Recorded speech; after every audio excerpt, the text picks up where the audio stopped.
Safietou Kabengele est la première Miss France Grand International dans le top 5. Vous êtes avec Maëlys de MyAfrica et Upendo pour les bonnes nouvelles de la semaine.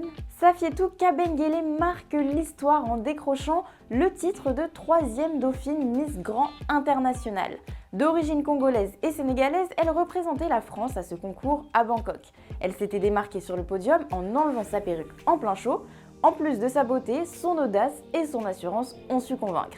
Petit hommage à sa maman qui l'a accompagnée tout au long de cette folle aventure. Pas d'équipe pour la soutenir et retoucher les robes, mais simplement sa maman.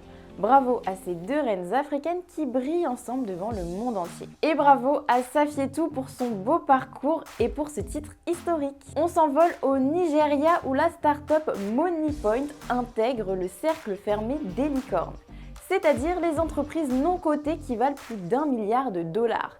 Un exploit dans le contexte actuel de la FinTech sur le continent, la start-up a réussi à lever plus de 110 millions de dollars auprès des investisseurs.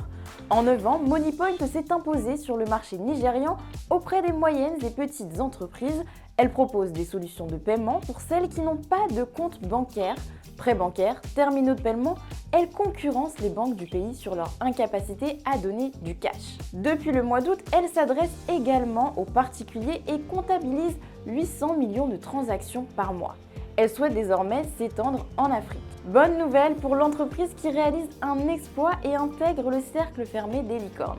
Bonne nouvelle aussi pour le continent qui peut compter sur une entreprise africaine aux solutions multiples. Cap au Maroc où les cafetans seront bientôt labellisés. En tout cas, c'est le projet. Le ministère de l'Artisanat marocain a lancé un projet de labellisation de la tenue traditionnelle marocaine pour qu'elle soit reconnue comme cafetan marocain.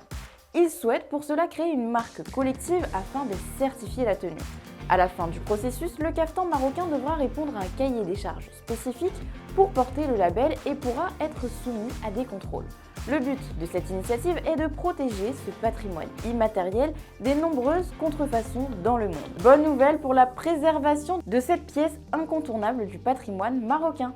Les Good News de MyAfrica, c'est terminé. Alors qui marquera l'actualité la prochaine fois ?